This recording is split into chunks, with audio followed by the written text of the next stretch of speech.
দর্শকদের কাছে একটু বলে রাখি, জনাব সার্জিস আলম আমাদের সাথে যুক্ত হয়েছে। ডক্টর মোহাম্মদ ইউনূস নিজে বলেছেন তিনি তার কাজের পরিবেশ যদি না পান তাহলে তিনি এই পদ থেকে সরে যাবেন। আমরা মনে করি দায়টা না আমাদের সামগ্রিক।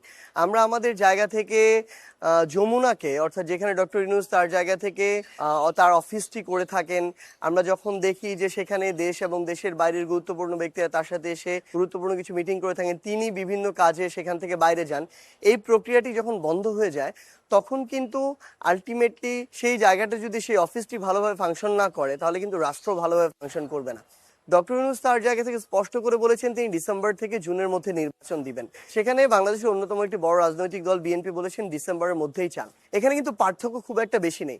আরো বাংলাদেশের গুরুত্বপূর্ণ কিছু রাজনৈতিক দল রয়েছে, তাদের সাথে বিএনপি যদি একসাথে বসে, সেখানে যদি অন্তর্বর্তীকালীন সরকার এটি আহ্বান করে কিংবা অন্তর্বর্তীকালীন সরকারকে একপাশে রেখে রাজনৈতিক দলগুলো মিলে একসাথে যদি একটা সময়সীমা নির্ধারণ করতে পারে যে ডিসেম্বর না জুন নাকি মার্চ, এরকম একটা নির্ধারণ করে যদি অন্তর্বর্তীকালীন সরকারকে এই সময়টা জানায় যে আমরা ঐক্যবদ্ধ হয়েছে এই সময় হলে ভালো হয়, তাহলে বরং তার জন্য চাপটা কমে যায়। এখন একটা মানুষ, আপনি ডিসেম্বরই বলেন আর জুনই বলেন, আপনি নির্বাচন চান, কিন্তু একটা মানুষ তো শুধু নির্বাচন দেওয়ার জন্য বাংলাদেশের মানুষ এত বড় একটা অভ্যুত্থান ঘটিয়ে তাকে সেখানে বসায়নি। তার গুরুত্বপূর্ণ একটি দায়বদ্ধতা রয়েছে শহীদ পরিবারগুলোর কাছে, আহত যারা রয়েছে যোদ্ধা তাদের কাছে।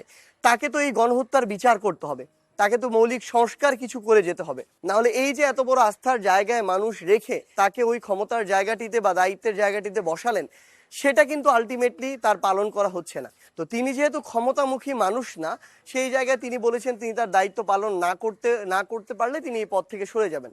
কিন্তু এই মুহূর্তে আমাদের মনে হয় যে জুলাই যেমন আমাদের ঐক্যের একটি জায়গা, ডক্টর ইউনূস আমাদের একটি ঐক্যের জায়গা। তার জায়গায় আমরা আরেকজনকে কিন্তু চিন্তা করতে পারি না, যিনি এই বাংলাদেশের ভিতরের বাইরের বা আন্তর্জাতিকভাবে যারা রয়েছেন বা আমাদের বিভিন্ন রাজনৈতিক দল যারা রয়েছেন তাদের ঐক্যবদ্ধভাবে তাকে যে একটা সাপোর্ট বা তার যে গ্রহণযোগ্যতা অন্য সবার কিন্তু এটি নেই।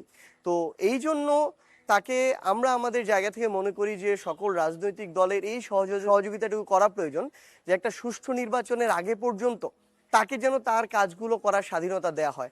আমরা যখন যার মন চাইলো আমরা যমুনা গিয়ে ব্লকেট করে দিলাম, আমরা শাহবাগ গিয়ে ব্লকেট করে দিলাম, জনদুর্ভোগ হলো। অ্যাকচুয়ালি অভ্যুত্থানের চলাকালীন বা অভ্যুত্থানের পূর্বের পরিস্থিতির সাথে আপনি তো এখনকার পরিস্থিতি তুলনা করতে পারেন না। অনেকে বলতে পারেন যে হাসনাত আব্দুল্লাহ প্রথমে গিয়ে যমুনার সামনে বসেছেন। হাসনাত আব্দুল্লাহ কি ব্যক্তির জন্য বসেছেন, কোনো প্রতিষ্ঠানের জন্য বসেছেন, কোনো রাজনৈতিক দলের জন্য বসেছেন? সেটা তো বসেননি। হাসনাত আব্দুল্লাহ পুরো বাংলাদেশের মানুষের গণ দাবির জন্য বসেছেন।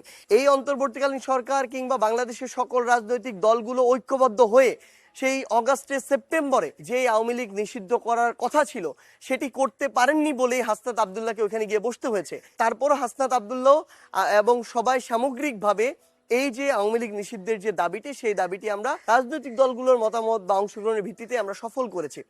তো আমাদের জায়গা থেকে যে মূল কথাটি সেটি হচ্ছে যে আমরা মনে করি ডক্টর ইউনূসের এই জায়গাটিতে সকল রাজনৈতিক দলে তাকে ফাংশন করতে দেওয়া উচিত, এবং আমাদের যদি কোনো আলোচনা থাকে, কোনো বিষয়ে মত পার্থক্য থাকে, এগুলোর সমাধান ওই রাজপথে নয়, যমুনার আশেপাশে ব্লকেট করে নয়, বরং টেবিল ডিসকাশনের মাধ্যমে হওয়া উচিত। নির্বাচনটাই সবচেয়ে গুরুত্বপূর্ণ বিষয় না, তার চেয়ে গুরুত্বপূর্ণ বিষয় হচ্ছে স্বচ্ছ এবং সুষ্ঠু নির্বাচন হওয়া। মানে একটা নির্বাচন যদি এমন হয় যে সামগ্রিক যে নির্বাচনের জন্য যে প্রক্রিয়াগুলো প্রয়োজন সেগুলো ফেইল করলো, ঠিকমতো ফাংশন করতে পারলো না, তাহলে তো সেই নির্বাচনটি দিয়ে লাভ কোথায়? আসলে যে সকল রাজনৈতিক দল যারা রয়েছে তারা একসাথে বসে অন্তর্বর্তীকালীন সরকারের সাথে একসাথে বসে নির্বাচনের যে একটি রোডম্যাপ সেটি করুক, কিন্তু তার আগে সবচেয়ে গুরুত্বপূর্ণ হচ্ছে মৌলিক সংস্কারের রোডম্যাপটাও আমরা চাই। আমরা আমাদের জায়গা থেকে এই যে অন্তর্বর্তীকালীন সরকার, সেই সরকারের কাছে এই গণহত্যার বিচারের রোডম্যাপ চাই, এবং মোস্ট ইম্পর্টেন্টলি যার নির্দেশে গণহত্যা হয়েছে তার বিচারের রোডম্যাপ চাই।